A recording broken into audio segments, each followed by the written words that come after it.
शर्मा जी और गुप्ता जी दोनों पड़ोसी हैं। पड़ोसियों का एक दूसरे से मिलना तो बना रहता था, लेकिन उनके मन में हमेशा प्रतिस्पर्धा की भावना बनी ही रहती, कभी बच्चों में तो कभी पत्नियों के बीच में।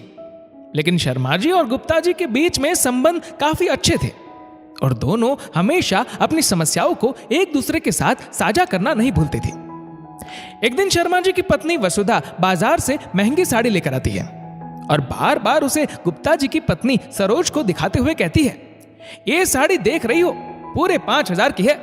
मेरा मन तो लेने का नहीं था, लेकिन मेरे बिट्टू ने कहा यह साड़ी मुझ पर अच्छी लग रही है। इस बात पर सरोज मुंह बनाते हुए कहती है, हाँ ठीक ही है, लेकिन ये कलर तुम पर ज्यादा अच्छा नहीं लगेगा।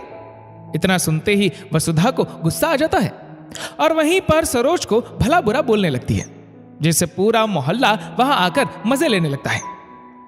अगले ही दिन गुप्ता जी का बेटा सोनू किसी काम से घर के बाहर आता है तो उसे ऐसा एहसास होता है जैसे किसी ने उस पर पत्थर मारा हो और वह इधर उधर देखने लगता है। उसकी नजर दूर खड़े शर्मा जी के बेटे बिट्टू पर जाती है, जो किसी दूसरी बात पर हंस रहा होता है, लेकिन ऐसा लगता है कि वह पत्थर जरूर बिट्टू ने मारा होगा और वह जाकर बिट्टू को मारने लगता है, जिससे बच्चों के बीच में भी मनमुटाव शुरू हो जाता है। स्थिति ऐसी हो जाती है कि दोनों परिवारों में कोई भी एक दूसरे से बात करना पसंद नहीं करता, यहां तक कि एक दूसरे को देखना भी नहीं चाहता। लेकिन शर्मा जी और गुप्ता जी की दोस्ती कुछ भी हो जाए हमेशा बरकरार रहती है। एक दिन शाम को गुप्ता जी और शर्मा जी गार्डन में बैठे होते हैं और इस बात से चिंतित रहते हैं कि किस तरह घर वालों के बीच प्यार बरकरार रखा जाए। तभी शर्मा जी के दिमाग में एक आइडिया आता है और वह गुप्ता जी को बताकर खुश होने लगते हैं। जब दोनों अपने घर चले जाते हैं तब गुप्ता जी अपनी पत्नी सरोज से कहते हैं, आज मैं शर्मा जी से मिला और वह कह रहे थे कि उनकी पत्नी को तुम्हारी बनाई हुई बिरयानी बड़ी पसंद आती है और वह तो तुमसे सीखना भी चाहती है। ऐसा सुनते ही सरोज को तो मानो अपने कानों पर भरोसा नहीं हुआ। उधर शर्मा जी जाकर अपनी पत्नी वसुधा से कहते हैं कि आज गुप्ता जी बता रहे थे कि उनकी पत्नी को तुम्हारी साड़ी बहुत पसंद आई और वह तुमसे उसे किसी फंक्शन में पहनने के लिए लेना चाहती है। इस बात पर वसुधा को यकीन नहीं आया।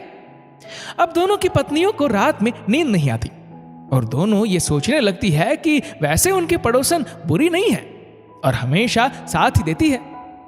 सुबह होने पर सरोज बिरयानी बनाकर शर्मा जी के घर ले आती है और वसुधा अपनी साड़ी को सरोज को दे देती है। वसुधा मुस्कुराकर कहती है, अगर हम अपने पड़ोसियों के ही काम नहीं आएंगे तो फिर किसके काम आएंगे? आखिर यही तो है जो हर सुख दुख में हमें अपने साथ रखते हैं। उसके इस बात पर सरोज हामी भरते हुए कहती है, आप सही कह रहे हैं, पड़ोसियों को तो मिलजुल कर रहना ही चाहिए, क्योंकि परिवार से पहले पड़ोसी ही काम आते हैं। इधर शर्मा जी और गुप्ता जी एक दूसरे को देखकर मुस्कुराने लगते हैं। दोस्तों, आपको ये कहानी कैसी लगी? अगर अच्छी लगी हो तो इस वीडियो को लाइक करेगा, शेयर करेगा ज्यादा से ज्यादा लोगों तक और ऐसी ही और भी इंस्पिरेशनल वीडियोस के लिए हमारे फेसबुक पेज को फॉलो करना मत भूलिएगा। धन्यवाद।